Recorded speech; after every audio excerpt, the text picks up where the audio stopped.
بعد رب اشرح لي صدري ويسر لي امري واحلل عقدة من لساني يفقهوا قولي سبحانك لا علم لنا الا ما علمتنا انك انت العليم الحكيم اللهم ارزقنا صدقا في كل ما نقول واخلاصا في كل ما نعمل اللهم اجعلنا من الذين يستمعون القول فيتبعون احسنه.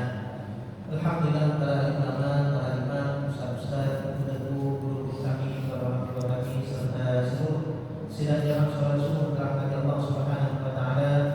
Puji serta syukur tiada hentinya kita haturkan kehadiran Allah Subhanahu wa taala yang senantiasa melimpahkan kepada kita karunia dan rahmatnya. Sehingga alhamdulillah kita diperkenankan oleh Allah Subhanahu wa taala untuk mengawali pagi kita ini dengan ketaatan kepada Allah Subhanahu wa taala. Mudah-mudahan ketaatan yang kita lakukan ini betul-betul mendatangkan kebaikan bagi kita dunia dan akhirat. Amin ya rabbal alamin. Salawat dan salam senantiasa tercurahkan kepada junjungan kita baginda Nabi besar Muhammad sallallahu alaihi wasallam, para keluarga dan sahabat-sahabatnya yang telah membawa kita dari zaman jahiliyah kepada zaman Islamiyah. Sidang jemaah rahmati Allah Subhanahu wa taala, alhamdulillah kembali Allah pertemukan kita pada pagi hari ini untuk sama-sama kita terus bisa membersamai Al-Qur'an. Kita belajar bagaimana melafalkan ayat-ayat Al-Qur'an dengan kaidah ilmu tajwid yang kita kenal. Kita juga belajar kandungan daripada ayat-ayat yang kita baca. Dan jemaah rahmati Allah Subhanahu wa taala, insyaallah kita masuk ke ayat 163 daripada surah Al-Baqarah. Setelah pada pertemuan yang lalu Allah Subhanahu wa taala memberitahukan kepada kita tentang perbuatan orang-orang ahlul kitab yang mana mereka menyembunyikan kebenaran yang Allah turunkan kepada mereka. Apa kebenaran yang mereka sembunyikan? Yang pertama tentang Nabi yang Allah janjikan, yang merupakan Nabi terakhir, yang diperintahkan mereka untuk beriman kepada Nabi tersebut. Mereka kenal Nabi tersebut sebagaimana mereka kenal dengan anak mereka sendiri. Mereka tahu ciri-cirinya, mereka tahu kebenaran Nabi Muhammad, tapi mereka tidak mau beriman kepada Nabi Muhammad sallallahu alaihi wasallam. Jadi yang mereka tutupi daripada apa yang Allah telah berikan kepada mereka. Kemudian yang kedua, yaitu mereka menutupi tentang hukum-hukum yang diperintahkan oleh Allah untuk mereka berjalan di atasnya. Dan ketika itu terjadi yang namanya peristiwa pada akhir kita, yang mana baginda Rasulullah merupakan pimpinan Madinah ketika itu. Ada di antara mereka yang berzina. Mereka tahu hukuman zina di kitab mereka adalah rajam. Nah, mereka tak mau mengambil hukum yang ada di dalam kitab mereka tersebut. Ingin cari keringanan, ingin cari celah agar tidak dihukum rajam. Maka mereka pergi ke tempat Nabi Muhammad SAW, menjadikan Nabi Muhammad sebagai pemutus hukum, sebagai hakim. Maka ketika itu Rasulullah SAW bertanya kepada mereka, apa yang kalian dapati di dalam kitab kalian tentang hukuman orang yang berzina dan dia muhsan, yaitu telah senang menikah? Maka mereka jawab, kami tidak dapati di dalam kitab kami. Kemudian Rasulullah bilang, coba lihat lagi. Mereka baca, rupanya mereka tutup dengan jari mereka, tidak dibaca. Jadi ketika itu Rasulullah SAW perintahkan mereka untuk baca yang benar. Rupanya didapati betul ada ayat tentang rajam. Jadi mereka menyembunyikan kebenaran. Dan bagi kita juga jemaah rahmati Allah, Rasulullah memberikan ancaman kepada orang-orang yang mengetahui sesuatu kebenaran, kemudian kebenaran itu ditanya oleh orang-orang tapi dia menutupinya. Ada ancaman. Mansubilah ilmin, kata kita Rasulullah, barang siapa yang ditanya tentang ilmu penting, bermanfaat, fakadalahu, tapi dia memberikan ilmu tersebut uljima bilijamin yaumil qiyamah, bilijamin minna yaumil qiyamah, maka nanti dia akan diikat dengan tali kekang yang terbuat daripada api neraka di hari kiamat. Jadi tidak boleh menutup ilmu apabila ilmu tersebut perlu untuk disebarkan atau orang butuh kepada ilmu tersebut. Ini orang-orang yang berilmu jangan pelit dengan ilmu. Kemudian Allah sebutkan ancaman kepada mereka, yaitu apa? Mereka mendapatkan murka daripada Allah, mereka mendapatkan laknat daripada Allah Subhanahu wa taala. Kemudian masuk ke ayat 163. Allah melaknat orang-orang tersebut. Yang pertama sebab utamanya adalah karena kemusyrikan mereka. Mereka menyekutukan Allah padahal diperintahkan di dalam kitab mereka untuk beriman kepada Allah, beriman kepada Nabi Muhammad, tapi mereka menyekutukan Allah. Maka di dalam ayat 163 ini yang diajarkan oleh Allah apa semestinya yang mereka imani. Allah berfirman, wa ilahukum ilahu wahid, dan Tuhanmu adalah Tuhan yang Maha Esa. Wa ilahu, apa makna ilah jemaah Allah? Ilah di sini yaitu al-ma'bud, sesuatu yang kita sembah, yang paling layak untuk kita sembah. Siapa? Ilahu wahid, yaitu Tuhan yang Maha Esa. Kita hambakan, kita menjadi hamba Allah kepada siapa yang paling patut untuk kita menghambakan diri kita? Bukan kepada harta, bukan kepada kawan, bukan kepada jabatan. Yang paling betul-betul memuliakan kita ketika kita menjadikan diri kita sebagai hamba adalah menjadi hamba Allah Subhanahu wa taala. Kalau kita jadi hamba jabatan, kita dipersulit, dibuat capek oleh jabatan tersebut. Kalau kita menjadi hambanya harta seharusnya menjaga kita, tapi kita jadi hambanya harta, kita dibuat capek dengan harta tersebut. Kalau kita dijadikan sebagai budak daripada manusia, hambanya manusia, apa yang terjadi? Kita pun dihinakan oleh manusia. Yang betul-betul memuliakan kita ketika kita menjadi hamba adalah ketika kita menjadi hambanya Allah. Allah tidak pernah menghinakan orang-orang yang betul-betul tunduk dan patuh kepadanya. Tidak dihinakan oleh Allah, bahkan diberikan kemuliaan oleh Allah Subhanahu wa taala. Maka Allah tegaskan wa ilahukum, dan Tuhan kalian ilahu wahid, adalah Tuhan yang Maha Esa. La ilaha illa, tiada Tuhan selain Allah Subhanahu wa taala. La ilaha illahu, tidak ada Tuhan yang paling layak untuk disembah melainkan Allah Subhanahu wa taala. Ar-Rahmanur Rahim. Kemudian Allah perkenalkan dirinya dengan dua sifat yang paling utama sebagai seorang Tuhan, yaitu Ar-Rahman Ar-Rahim, yang Maha Pengasih lagi Maha Penyayang. Ini sifat kesempurnaan jemaah Allah. Maka di dalam ayat ini Allah menegaskan tidak ada Tuhan selain Allah Subhanahu wa taala yang paling layak untuk disembah. Dan jemaah Allah, ayat ini ada asbab nuzulnya disebutkan daripada Abdullah bin Abbas radhiyallahu anhu, daripada kitab tafsir Ibnu Katsir, berkata Ibnu Abbas, "Atat Quraisy Muhammadan sallallahu alaihi wasallam faqalu." Orang-orang Quraisy mendatangi baginda Rasulullah sallallahu alaihi wasallam kemudian berkata, ini Nabi Muhammad ngajak mereka agar mereka mau beriman kepada Allah. Maka orang-orang Quraisy ini datang menamar kepada baginda Rasulullah. Apa kata orang-orang Quraisy? Ya Muhammad, wahai Muhammad, innama nuridu an tad'u rabbaka ayyaj'al lana safha dhahaban fanashtari bihil khair was silah fanu'minu bika wa nuqatilu ma'ak. wahai Muhammad, kami ingin kamu minta sama Tuhan kamu agar Bukit Safa itu dijadikan emas semuanya. Kemudian dengan emas tersebut kita bisa membeli kuda, kita bisa membeli persenjataan.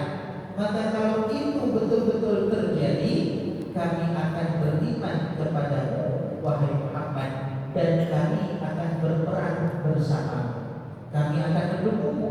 Jadi kata orang-orang Quraisy kepada Nabi Muhammad, lobby Nabi Muhammad, buat penawaran kepada Nabi Muhammad, kamu minta sama Tuhan kamu Bukit Safa dijadikan emas, kemudian kita manfaatkan emas tersebut untuk maslahat kita. Maka kalau itu betul-betul terjadi, kami beriman. Rasulullah SAW itu betul-betul ingin orang-orang beriman.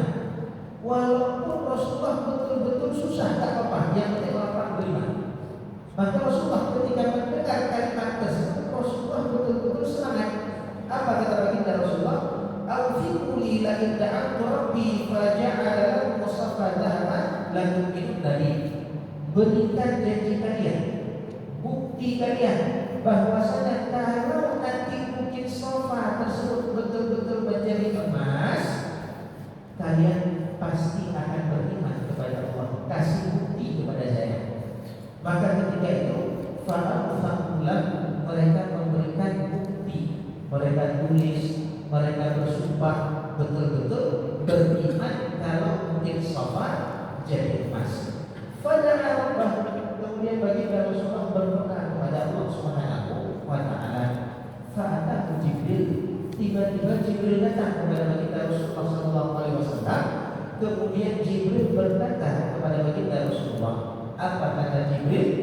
Inna rabbaka qad a'tahum safa dhahaban ala annahu illa yu'minu bika adzabahum 'adaban lam yu'adzibhu ahadan minal 'alamin. Wahai Muhammad, Tuhan Allah Subhanahu wa taala betul-betul akan menjadikan Bukit Safa ini menjadi emas. Tapi ingat, kalau mereka tidak beriman setelah Bukit Safa ini jadi emas, maka Allah akan menurunkan azab yang azab tersebut tidak pernah dirasakan oleh seluruh orang-orang yang pernah hidup di bumi. Dulu kaum Nabi Nuh azabnya banjir besar, satu dunia saja. Kaum Nabi Nuh azabnya dicongkel tempat mereka tinggal, dihantam masuk ke dalam tanah. Kaumnya Ad, kaum Samud dibinasakan oleh Allah dengan angin yang sangat dingin dan kencang, membuat mereka tercabut dari tempat berdiri mereka, terpotong-potong mereka selama 7 hari 8 malam sampai dijatuhkan oleh Allah.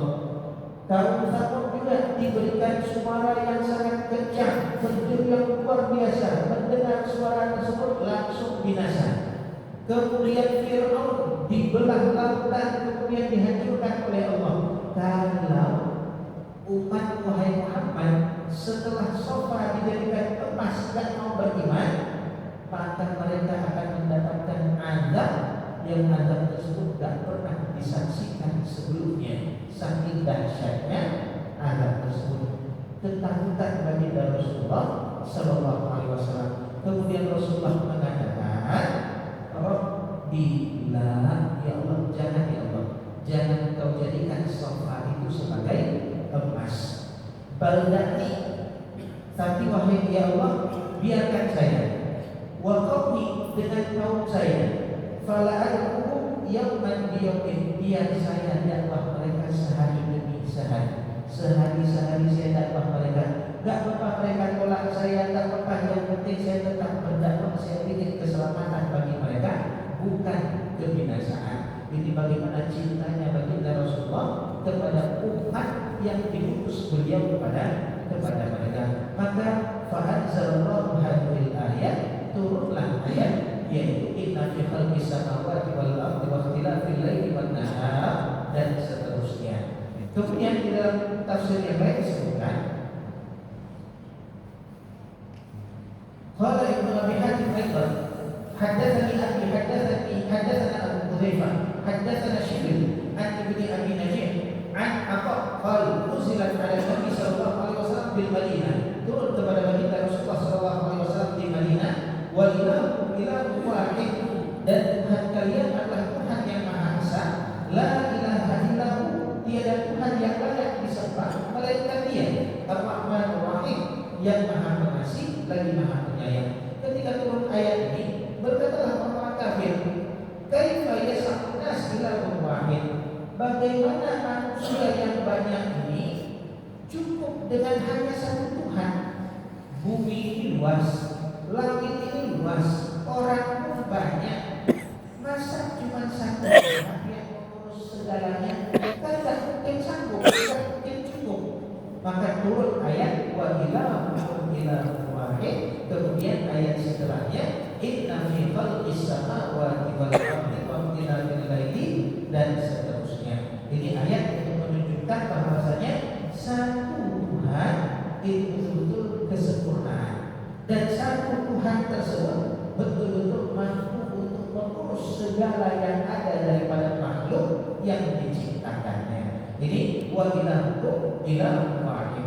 Dan jangan telah berarti Allah Subhanahu wa taala di dalam ayat Al-Qur'an juga disebutkan law kana fihi ma alihatan, kalaulah seandainya di bumi dan di langit ini ada dua Tuhan, apa yang akan terjadi? La fasadata, akan hancur, akan rusak bumi. Kenapa? Ya Tuhan memiliki kehendak. Ini punya kehendak, satunya lagi punya kehendak. Maka kehendak yang satu dibatasi dengan kehendak yang lainnya, ujung-ujungnya akan rusak, ujung-ujungnya akan hancur. Itu bumi dan langit. Maka yang paling sempurna yaitu akan menghambakan diri kita kepada Tuhan yang Maha Esa, yang Wahidul Ahad, itulah Allah Subhanahu wa taala. Kemudian la ilaha illallah, tiada Tuhan yang paling layak disembah melainkan Allah Subhanahu wa taala. Maka jemaah rahmati Allah, sebagaimana kita sebutkan tadi, Allah itu memiliki segala sifat kesempurnaan. Kalau kita mudah taat dengan orang yang punya jabatan, maka Allah lah yang berikan jabatan kepada dia. Kalau kita mudah taat kepada orang yang kaya karena banyak kasih uang ke kita, maka Allah lah yang titipkan kekayaan tersebut kepada dirinya.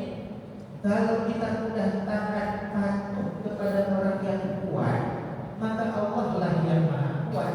Maka yang paling layak untuk kita menghambakan dirinya kepadanya yaitu kepada Allah Subhanahu wa taala. Allah itu Maha sempurna, maka betul Tuhan kita itu Allah Subhanahu wa taala. Sebagaimana kemarin kita sampaikan, Sayyidina Ali mengatakan, ilahi, wahai Tuhan, kafani fakhran an takuna li ilaha, cukuplah bagi saya kebanggaan Engkau menjadi Tuhan saya.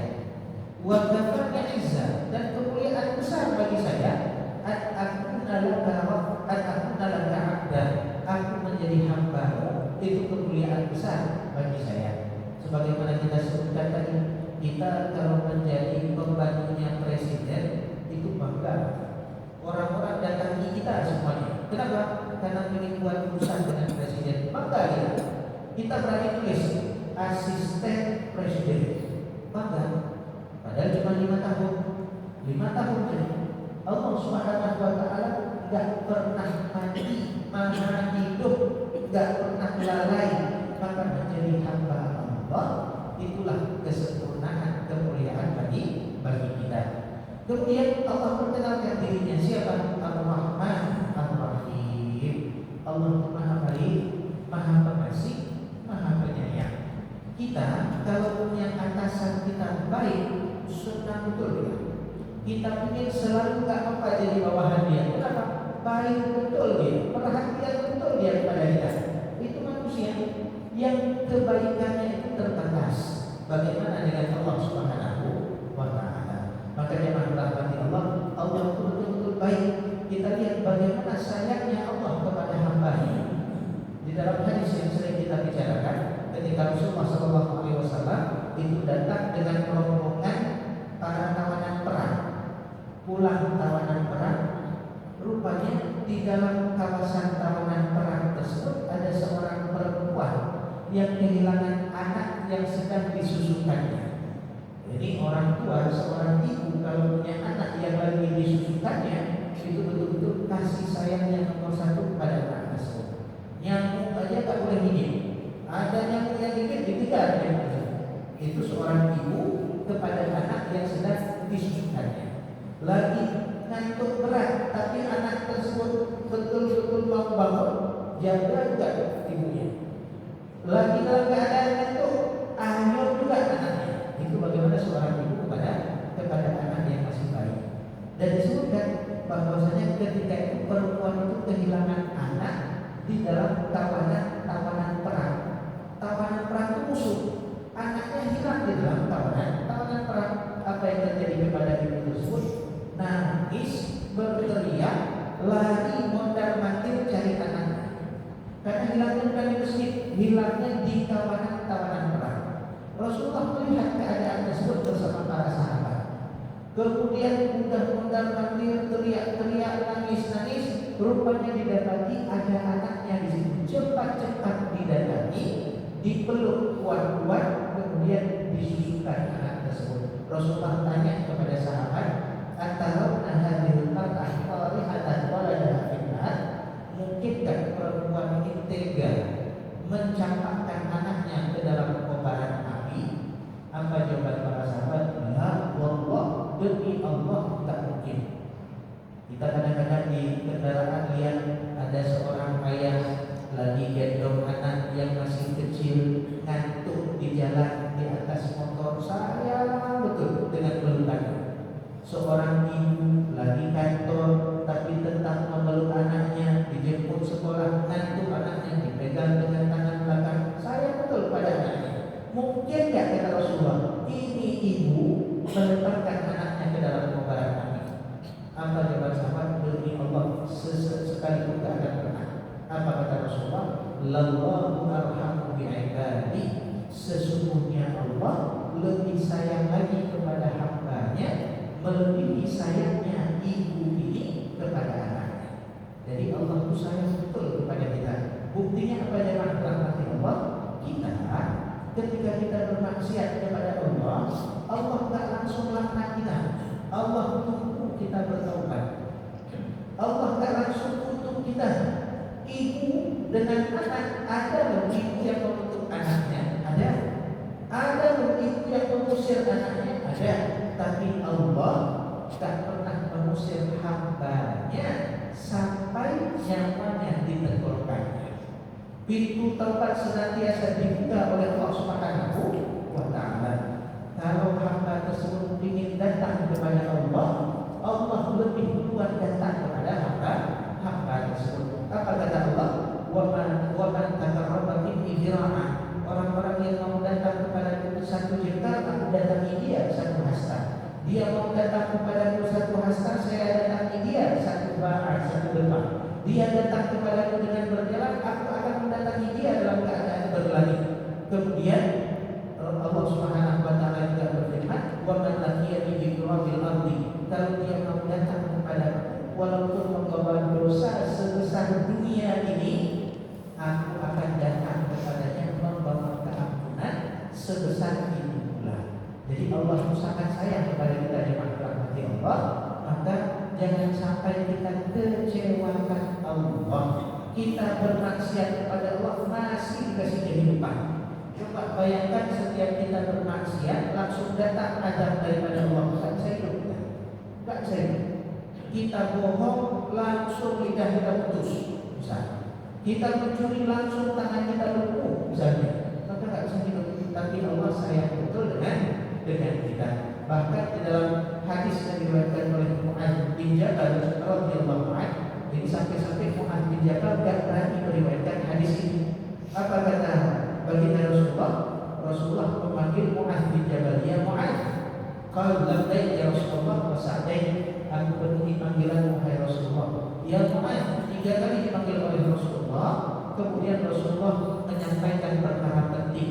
Apa kata Rasulullah? Ma min 'abdin, tidaklah ada seorang hamba yashhadu an la ilaha illallah, yang bersaksi bahwasanya tiada Tuhan selain Allah, wa anna Muhammadan abduhu wa rasuluh, dan Nabi Muhammad adalah hambanya dan rasulnya Allah, sidqan, betul-betul jujur, min qalbihi, daripada hatinya, illa haramallahu ala nar, kecuali orang tersebut Allah harapkan baginya masuk ke dalam neraka. Kalau kemudian Mu'adz bin Jabal berkata, senang betul, karena orang yang meninggal mengucap kalimat tauhid atau dalam keadaan beriman, maka diharapkan baginya neraka. Maka Mu'adz bin Jabal senang betul. Kenapa? Berarti semua orang beriman masuk ke dalam surga. Mu'adz mengatakan, afala ukhbiru bihan nas fayastabshiru. Wahai Rasulullah, boleh enggak saya sampaikan kepada seluruh manusia agar mereka bergembira? Apa kata Rasulullah? Idzan yantahilu, nanti kalau kamu sampaikan, mereka enggak mau lagi beramal. Mereka enggak mau lagi beramal. Yang penting kalimat tauhid saja. Kemudian apa yang terjadi? Mu'adz enggak berani menyampaikan kalimat tersebut, takut orang-orang enggak mau lagi berlomba-lomba dalam beramal. Apa yang dilakukan oleh Mu'adz? Fa'akhbar biha Mu'adz dan mautihi ta'azzuman. Rupanya sebelum Mu'adz meninggal, takut Mu'adz menutup sesuatu daripada ilmu yang disampaikan oleh baginda Rasulullah. Mu'adz sebelum meninggal panggil orang-orang meriwayatkan hadis ini karena takut berdosa kalau tidak diriwayatkan. Itu bagaimana cintanya Allah kepada hamba-hambanya yang beriman. Huwar Rahmanur Rahim. Allah itu Maha baik, Allah itu Maha pengasih, Allah itu Maha penyayang, dan Allah tidak pernah menzalimi kita, tidak pernah. Apapun yang kita dapat di atas dunia, Allah tidak pernah berbuat zalim kepada kita. Kemudian yang rahmati Allah selanjutnya, Allah Subhanahu wa taala menyebutkan tentang bukti kuasa Allah Subhanahu wa taala, sehingga Allah lah yang paling layak untuk kita menghambakan diri kita kepadanya. Yaitu di ayat selanjutnya, inna fi khalqis samawati wal ardh. Di sini Allah sebutkan 6 atau 7 tanda-tanda kuasa Allah yang ada di atas muka bumi. Apa tanda-tanda kuasa Allah? Sesungguhnya fi khalqis samawati wal ardh, yang pertama pada penciptaan langit dan bumi. Jemaah rahmati Allah, langit dan bumi ini makhluk agung yang Allah ciptakan. Langit enggak berdiam, enggak ada batas, betul-betul luar biasa, syidada, sangat kokoh Allah bangun. Ini langit bukti bahwasanya Allah itu Maha Kuasa. Enggak ada manusia yang mampu membuat bangunan yang luas, langit yang luas tanpa dia berada. Meskipun luas, tiangnya banyak. Makin luas makin banyak tiang. Maka langit di amadin talabunana, tanpa tiang yang kalian lihat. Itu Allah ciptakan langit. Itu yang kita lihat baru langit pertama, belum lagi lapisan-lapisan yang lainnya. Begitu juga dengan bumi, penuh dengan kesempurnaan yang luar biasa. Ini tanda kuasa Allah yang pertama di dalam ayat. Yang kedua, waqtilaful laili wan nahar, pergantian siang dan malam. Siang dan malam ini Allah jadikan berganti-ganti untuk kemaslahatan kita dengan Allah. Kita bisa istirahat, kita bisa bekerja, itulah karena ada siang dan malam. Kita tidak tahu waktu, dan waktu yang berjalan daripada siang dan malam ini betul-betul sangat teratur Allah Tuhan. Kemudian tanda yang ketiga, wal fulkil lati tajri fil bahri bima yanfa'un nas, dan yaitu al-fulk, kapal, yaitu perahu yang Allah jadikan berjalan di atas laut untuk tujuan kemanfaatan manusia. Bahkan disebutkan alat transportasi yang paling banyak menguntungkan manusia dalam memindahkan barang, itulah transportasi laut. Hasil hutan gimana dikirim? Lewat sungai, lewat air, lewat laut. Batu bara lewat laut. Kontainer-kontainer besar lewat laut. Semuanya lewat laut. Kalau lewat darat ongkosnya terlalu mahal.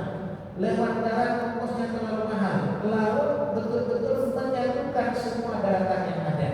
Maka kalau orang bisa menguasai laut, dia menguasai semua perkara yang ada. Iran sama Amerika gara-gara satu selat saja, selat Hormuz. Gara-gara satu itu saja dunia Filipina, semua itu gara-gara satu serat saja. Coba bayangin dia menguasai seluruh laut, itu masya Allah. Nah, ini laut alat transportasi barang yang paling betul-betul efisien dan paling murah, itulah lewat air. Ini Allah jadikan nggak tenggelam perahu di atas air. Itu juga nikmat daripada Allah Subhanahu wa Ta'ala. Wa ma anzalallahu minas samaa'i min ma'in fa ahya bihil ardha ba'da mautiha. Begitu juga yang keempat, Allah turunkan dari langit air hujan yang gara-gara hujan tersebut bumi ini subur, tumbuh di atas tanah bumi ini, yaitu yang menjadi maslahat bagi kita. Ada makanannya, ada buah-buahannya, kita bisa hidup. Di antaranya adalah gara-gara nikmat hujan yang Allah berikan kepada kita. Beberapa hari ini saja panasnya luar biasa, ini hujan. Tapi ketika sering hujan, itu juga hujan bukan manusia. Ya, manusia kurang bersyukur. Kemudian nikmat yang kelima, yaitu wabatha fiha min kulli dabbah. Allah jadikan juga di atas bumi selain banyak tumbuh-tumbuhan yang beraneka ragam, pepohonan dan buah-buahan, Allah juga berikan dabbah, binatang-binatang yang bermacam-macam. Itu pun untuk maslahat kita. Ada ayam kita makan, ada sapi, ada kambing, macam-macam untuk maslahat kita. Dan dijadikan hewan tersebut sebagai kendaraan kita. Padahal hewan tidak punya akal, tapi Allah jadikan hewan tersebut tunduk kepada kita. Coba kalau Allah jadikan binatang ternak kita seperti binatang buas yang takut ketika melihat manusia, tidak bisa kita kendarai. Ini nikmat selanjutnya. Wa tasrifir riyah, dan Allah gerakkan angin dan awan, itu juga untuk kemaslahatan kita manusia. Allah maslahat bisa pepohonan ini bisa saling kawin gara-gara apa? Gara-gara angin tadi. Awan Allah gerakkan, kita pun mendapatkan nikmat daripada awan tersebut berupa air hujan.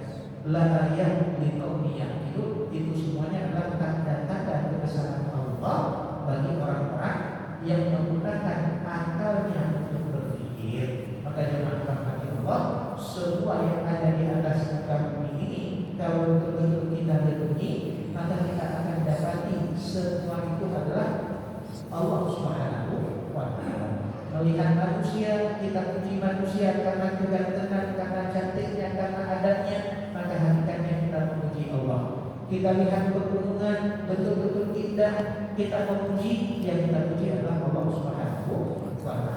Maka tidak ada satupun daripada makhluk yang Allah ciptakan kecuali mengingatkan kita kepada Allah Subhanahu wa Ta'ala. Baik, jemaah Allah, kita ambil tajwidnya.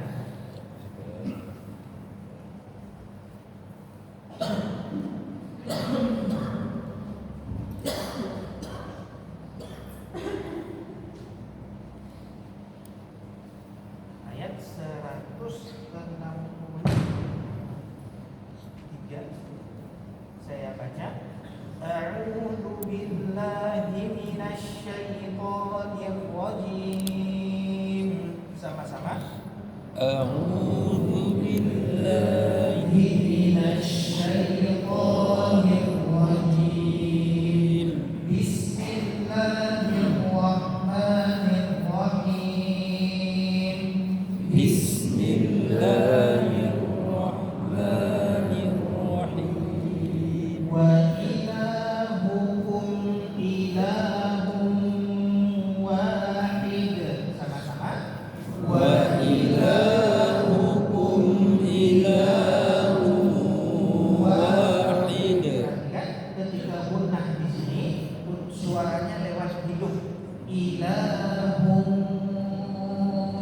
jangan ilahu lewat hidung.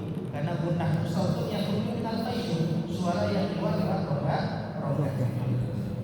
La ilaha illa huwar rahmanur rahim. Sama-sama. La ilaha illa huwar rahmanur rahim. Ya, ini seperti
Inna fi khalqis samawati wal ardi wa ikhtilafil laili wan nahar. Sama-sama.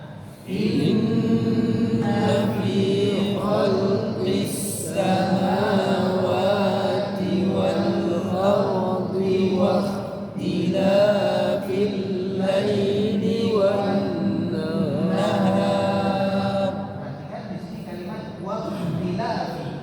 Wa dibaca tebal ya, karena huruf qa merupakan huruf isti'la. Selanjutnya wal fulkil lati tajri fil bahri bima yanfa'un nas. Sama-sama. Wal fulkil lati tajri fil bahri bima yanfa'un nas. Wa ma anzalallahu minas samaa'i min ma'. Sama-sama. Wa ma anzalallahu minas samaa'i min ma'. Ini agak sedikit ditekan ketika jumpa hamzah ketika waqaf. Jadi ma ditekan sedikit ya. Kalau disambung baru enggak perlu ditekan. Fa ahya bihil arda ba'da mautiha. Sama-sama. Fa ahya bihil arda ba'da mautiha wa batha fiha min kulli dabbah. Sama-sama. Wa batha fiha min kulli dabbah. Perhatikan, ini yang pertama huruf ha, jangan lupa lidahnya keluar kena gigi seri atas. Kemudian yang kedua kalimat dabbah di makrasi mustaqil ini cara bacanya dipanjangkan dulu 6 harokat baru ditekan ketika masuk huruf yang bertasydid. Jadi baca dabbah, jangan dabbah, tapi dabbah. Ditekan ada 6 rohnya ya. Wa tasrifir riyahi was-sahabil musakhkhari bainas samaa'i wal ardh. Sama-sama. Wa tasrifir riyahi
urusan istilah tafhim tebal.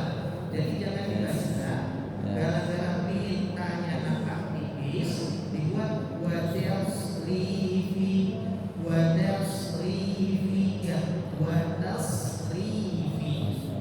jangan gara-gara ingin nampak sebelumnya itu betul-betul tipis malah kita melakukan imalah ya. Jangan dibaca wadas rifi biasa seperti wal juga tadi. Jangan wal dibaca wal itu takaluf, terlalu dibuat-buat, terlalu berlebihan ketika membaca. Baik, silakan.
Insyaallah kita jumpa lagi nanti di minggu ketiga daripada hari Sabtu.